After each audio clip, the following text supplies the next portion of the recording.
নমস্কার, আমি রীতা। রীতা ঋতুর লাইফস্টাইলে সবাইকে স্বাগত। কাল একটু শরীরটা ভালো হয়েছে আগের থেকে। আছে সর্দি কাশি আছে, আজকে এখনো পর্যন্ত জ্বরটা আসেনি। কাল রাত্রিও জ্বর এসেছিল, তা এখনো পর্যন্ত আছে। আর ওই যেটা বলছি যে আমাদের মতো হাউস ওয়াইফদের তো আর ছুটি নেই। বিশেষ করে আমার মতো যারা হাউস ওয়াইফ আছে তাদের কথা বলছি, সব হাউস ওয়াইফদের কথা বলছি না। আমার মতো হাউস ওয়াইফদের কথা বলছি। কিছু কিছু হাউস ওয়াইফদের ক্ষেত্রে আলাদা। আমার কথা হচ্ছে সেই মনে পড়ে যাচ্ছে আর হাসছি। সেই কথা আছে না, বছর ঢেকি স্বর্গে গেলেও ধান ভানে। আমার হয়েছে সেই অবস্থা। যতই শরীর খারাপ হোক আর যাই হোক, আমার কাজ আমাকে করতেই হবে। তাতে রান্নাটা করে নিই। আর সর্দি জ্বরের মুখে ভালো লাগছে না বলে প্রথমেই একটু আলু চচ্চড়ি করে নিই। কাটা হয়ে গেছে, একটু জিরে ফোড়ন আর কাঁচা লঙ্কা ফোড়ন দিয়ে করে নেবো। ওটা সর্দি জ্বরের মুখে ভালো লাগবে। আমারও হয়েছে, আমার মেয়েরও হয়েছে, তো দুজনে ওটা দিই টিফিনটা করে নেবো। আর তারপরে একটু ওই বাজার পাঠিয়েছি, বাজার গেছে, মাছ আনতে পাঠিয়েছি। একটু বলছি যে সব রকম সবজি দিয়ে একটু ঝোল করব পাতলা। আর মেয়ে আবার ওটা দিয়ে খাবে না, ওর আবার একটু মাছের ঝাল করতে হবে। আর আমি ওই অত তেল মশলা খাই না বলে একটু আমিও খাবো, আমার হাজব্যান্ডও খাবে ওই সবজি দিয়ে ঝোল। ওই কাঁচকলা, বরবটি আছে, মানে ফ্রিজে ছিল, ওগুলো তো কদিন সর্দি জ্বরে ভালো রান্না করতে পারিনি, সেই জন্য পড়ে আছে। তা ওগুলো সব বার করে নিয়েছি, কেটেও নিয়েছি। ওই বরবটি, পেঁপে, কাঁচকলা, পটল, আলু একটু দিয়েছি, দিয়ে একটু টমেটো দিয়েছি, আর একটু অল্প অল্প পেঁয়াজ রসুন দিয়েছি, দিয়ে ওটা একটু হালকা ঝোল করব। শরীর খারাপের জন্য অনেকেই বলেছ যে দিদি ভাই ডাক্তার দেখাও, ওষুধ খাও। তার মধ্যে আমার ঝুমা বোনের নাম করতেই হয়। ঝুমা বোন আমাকে সব সময় বলছে, দিদি ভাই শরীরের খেয়াল রেখো, ডাক্তার দেখাও, শরীরের যত্ন নাও। আর ছবি দিদি ভাইও বলছে, ডাক্তার দেখেছো, তোমারও হয়ে গেল। ছবি দিদি ভাইয়েরও কিছুদিন আগে হয়েছিল। আরও ঋতুপর্ণা বোন বলছে, আমার এই পরিবারের সবাই যে আমার বলেছে, তার জন্য সবাইকে আমার তরফ থেকে অনেক অনেক ভালোবাসা ও ধন্যবাদ। আর এই মানে নিজের সম্পর্কে, রক্তের সম্পর্ক হলেই যে নিজের হয় সেটা নয়। ইউটিউব পরিবারে এসে আমি দেখলাম দিদি, দাদা, ভাই বোনেদের আমি সবারই অনেক ভালোবাসা পেয়েছি। এই কজনের নাম করলাম বলে এই কজনই যে বলেছে সেটা নয়, অনেকেই বলেছে, নামগুলো আমার সবার মনে নেই, তো সেই জন্য সবাইকে আমি নাম বলতে পারলাম না। যারা যারা আমার শুভকামনা করো, যারা আমাকে ভালোবাসো, তাদের সবাইকে আমার তরফ থেকে ভালোবাসা ও ধন্যবাদ। আর আজকের ভিডিওটা প্রথম থেকে শেষ পর্যন্ত দেখবেন। আজকে শেষে একটা ভালো রেসিপি দেখাবো, ছানার পায়েস তৈরি। তাহলে সেই ছানার পায়েস তৈরি রেসিপিটা দেখতে হলে প্রথম থেকে শেষ পর্যন্ত ভিডিওটা দেখতে হবে। আর অতি অবশ্যই লাইক, কমেন্ট, শেয়ার ও সাবস্ক্রাইব করতে হবে।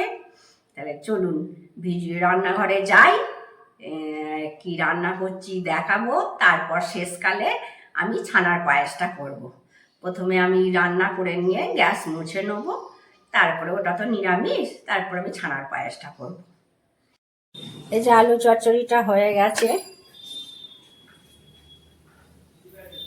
আলু চচ্চড়িটা হয়ে গেছে, ঢেলে নিয়েছি। মুড়িও খাওয়া হয়ে গেছে আমার মেয়ের, এই আলু চচ্চড়ি দিয়ে খেয়েছি। আমার হাজব্যান্ড আলু বেশি খায় না, ওই দই কলা দিয়ে খেয়েছে। আমিও খাই দই কলা দিয়ে, কিন্তু সর্দি জ্বর যেহেতু হয়েছে, ঠান্ডা ফ্রিজে আছে দইটা, ওই জন্যে আর খাইনি, আলু চচ্চড়ি দিয়ে খেয়েছি। তখন ঢেলে আর আপনাদের সঙ্গে শেয়ার করা হয়নি। ওষুধ খাবো তো, অ্যান্টিবায়োটিক ওষুধ খাবো বলে ওই মুড়িটা তাড়াতাড়ি খেয়ে নিয়েছি। মেয়েকেও দেবো, ওরও জ্বর হয়েছে, খাওয়া হয়ে গেছে। এরপরে কি করি দেখি। মাছ পাইনি, এই ফুল গাছটা এনেছে, মাংস আছে ফ্রিজে, ওটা গরম করে মেয়েকে দিয়ে দেবো, আর গোটা কত ডিম সেদ্ধ করে নেবো, আর ওই ঝোলটা এমনি তরকারি করে নেবো। এতে পটল আর বরবটি, কাঁচকলা এগুলো দিয়ে ভেজে নিচ্ছি, একটু টমেটো আছে, এগুলো ভেজে নিচ্ছি। এই সবজি কদিন সর্দির জ্বরে তো করতে পারিনি, আর এইগুলো দিয়ে একটু তরকারি করে নেবো। আর পেঁপে আলুটা প্রেসার কুকারে একটু সেদ্ধ করে নিয়েছি, আর এটা একটু ভেজে নিয়ে ঢেলে দেবো, হালকা তেল মশলা দিয়ে করবো।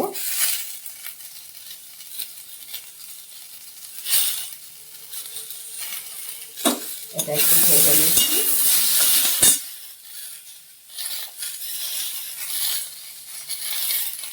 শরীর খারাপ জ্বরেতেও করেও বলবে যে কি আর করবো সারাদিন, এই আমার না কপালের নামে গোপাল ঠাকুর।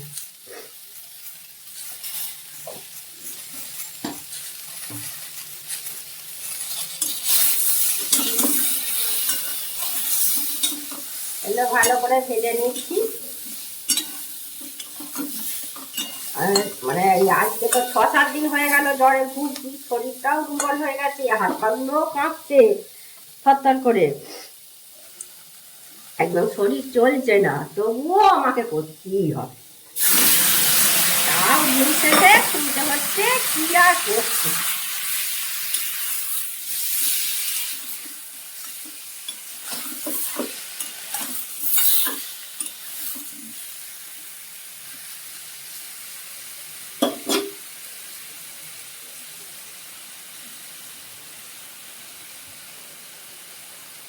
আলু পেঁপেগুলো ঢেলে দিলাম, দিয়ে এবার একসঙ্গে মশলা দিয়ে, হালকা একটু মশলা দিয়ে তরকারিটা করে নিই।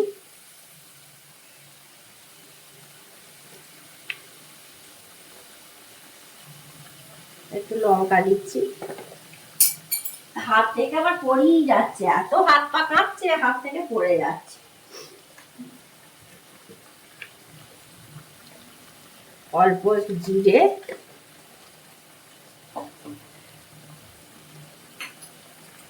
অল্প ধনে, এইটা করছি, গাও গোলাচ্ছে, বমিও হচ্ছে, সেই নিয়ে আমাকে করতে হচ্ছে।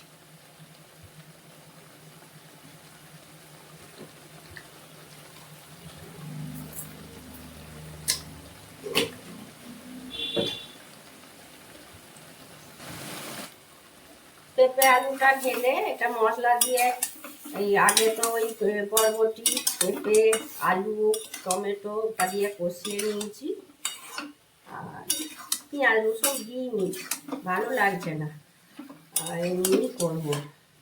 দিয়ে পেঁপে আলুটা সেদ্ধ করে নিয়ে ঢেলে দিয়ে কষিয়ে নিলাম, ওই একটু লঙ্কা, ধনে, জিরে হালকা করেই করব, একটু সামান্য আদা এই দিয়ে দিলাম, দিয়ে এবার কষিয়ে নিচ্ছি। প্রেসার কুকারটায় ডিম বসিয়ে দিয়েছি, 4টে ডিম সেদ্ধ হয়ে গেছে, নুন দিয়ে দিই তো একটুও ভেঙে যায় না। আচ্ছা, এটা হয়ে গেছে, এবার এই তরকারিটা দেখি একটু হাত ধুয়ে নিই,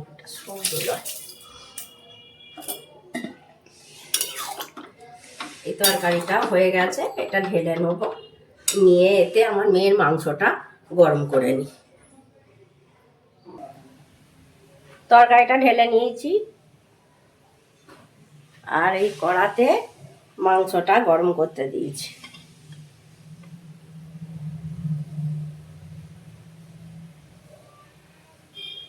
আর ডিমগুলো সিদ্ধ হয়ে গেছে, এতে রেখেছি, যখন খাবার সময় ছাড়িয়ে নেব। আর এই ভেন্ডি আলুর তরকারি আছে, এটা কাল করেছিলাম, আর আমের চাটনি আছে। ফুটে গেছে মাংসটা, এবার নামিয়ে নেব। দুধটা জাল দিয়ে নিয়েছি, তখন আমি যখন দুধটা জাল দিয়েছি তখন আপনাদেরকে দেখানো হয়নি, মোবাইলটা চার্জ ছিল না, চার্জ দিয়েছিলাম, আর এখন থেকেই তো দেখাচ্ছি। দেখুন এখন ছানাটা কত সুন্দর কেটে গেছে, এটা আমি বলে দিচ্ছি। রেড কাউ 500 দুধ নিয়েছি, তাতে 1 চায়ের চামচ ছানা কাটার পাউডার দিয়েছি, দিয়ে এই যে দেখতেই পাচ্ছেন এবার আপনারা ছানাটা কত সুন্দর কেটে গেছে, জল বেরিয়ে গেছে একদম দুধ থেকে, দেখুন। এবার এটাকে আমি একটা পরিষ্কার কাপড় দিয়ে একটা জায়গার ওপর কাপড়টা রেখে ছানাটা ছেঁকে নেব। ছানাটা ছেঁকে নিয়ে ঠান্ডা জলে দিয়ে দিয়েছি, এই দেখুন ঠান্ডা জলে ডুবিয়ে রাখছি। এটা রেখে দেবো একটু খানিকক্ষণ, তারপর দেবো। ছানাটা এই যে ছেঁকে নিয়েছি বাটিতে, ঠান্ডা জলে তো ভিজিয়েছিলাম, তা থেকে ছেঁকে তুলে নিয়ে আর এই একটা ছান্তার ওপরে দিয়ে দিয়েছি, জলটা ঝরিয়ে নিচ্ছি। আর এদিকে কড়াইতে দুধটা বসিয়ে দিয়েছি, জাল করে নিচ্ছি। কি করব, ছানার পায়েস করব। আপনাদেরকে তো বলতেই ভুলে গেছি কি করছি। ছানার পায়েস করব, তার জন্যে দুধ নিয়েছি 1/2 লিটার, আর একটু গুঁড়ো দুধও মেশাবো। এটা ঘন করে জাল করে নেবো। এটা এখন নাড়তে থাকবো, নাহলে বসে যাবে।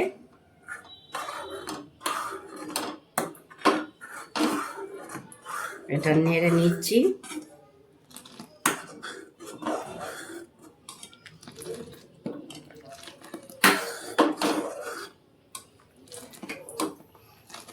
এটা ঘন করে জাল করে নেব।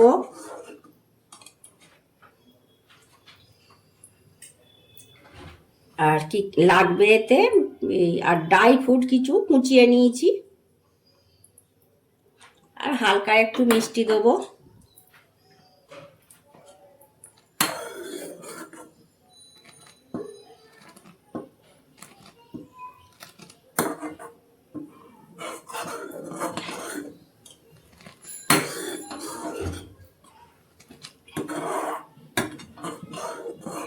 দুধটা খুব নেড়ে নেড়ে ঘন করে জাল করে নিচ্ছি।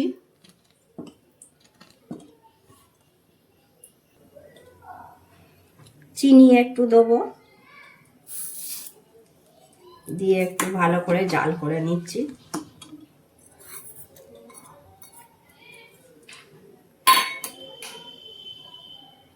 এটা ফুটে ফুটে ঘন করে জাল করে নেব। এটা ফুটতে থাকবে, এখন খানিকক্ষণ করব এটা জাল।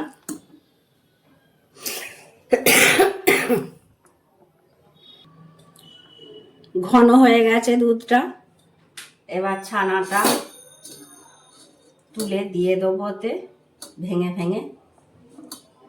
জলও ঝরে গেছে ছানাটা।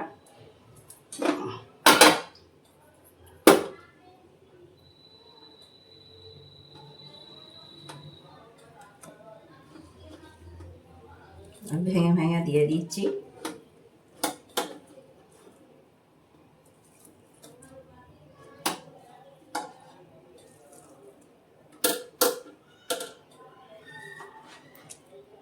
পাঁচশো গ্রাম দুধের ছানা করেছি, সবটা দিয়ে দিচ্ছি।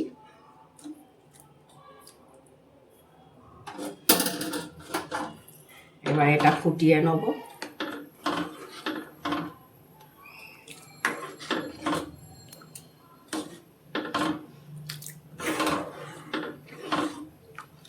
আর এই ড্রাই ফ্রুটটা দিয়ে দেবো। এতে আছে, ড্রাই ফ্রুটের মধ্যে আছে আমন্ড, পেস্তা, আর আছে কাজু। আমন্ড, পেস্তা আর কাজু দিয়েছি।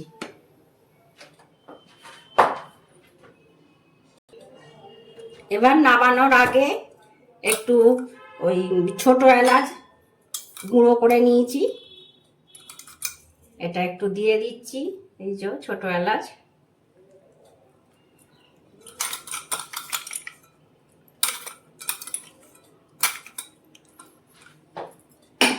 রেডি হয়ে গেল ছানার পায়েস। এবার গ্যাস অফ করে দিচ্ছি। এবার এটা ঢেলে নেব। খুব কম সময়ে ছানার পায়েস তৈরি হয়ে গেল। ছানার পায়েস রেডি হয়ে গেল। দেখাই আপনাদেরকে কতটা সুন্দর হয়েছে, একটু কাছ থেকে দেখাই। দেখুন কত সুন্দর হয়েছে। আর একটু আমি তুলেও দেখাচ্ছি, দেখুন। তাহলে খুব কম সময়ে এটা আপনারা তৈরি করে করতে পারবেন। আমি দেখিয়ে দিলাম, এটা আপনারাও নিশ্চয়ই শিখে নিতে পেরেছেন, আমি নিশ্চয়ই শেখাতে পেরেছি। এটা করে খেয়ে দেখবেন, খুব ভালো। আমি একটু টেস্ট করে দেখেছি, খুব ভালো হয়েছে। আমি মিষ্টিটা কম খাই বলে কম দিয়েছি, এবার মিষ্টিটা আপনারা কম বেশি করে নেবেন, যে যেরকম মিষ্টি খান সেরকম করে নেবেন। আমি মিষ্টি হালকা খাই বলে কম মিষ্টি দিয়েছি। তাহলে ভিডিওটা আজকে এখানেই শেষ করছি। আর যদি ভালো লাগে লাইক, কমেন্ট, শেয়ার ও সাবস্ক্রাইব করবেন। আপনারা ভালো থাকবেন, সুস্থ থাকবেন। দেখা হচ্ছে পরবর্তী ভিডিওতে।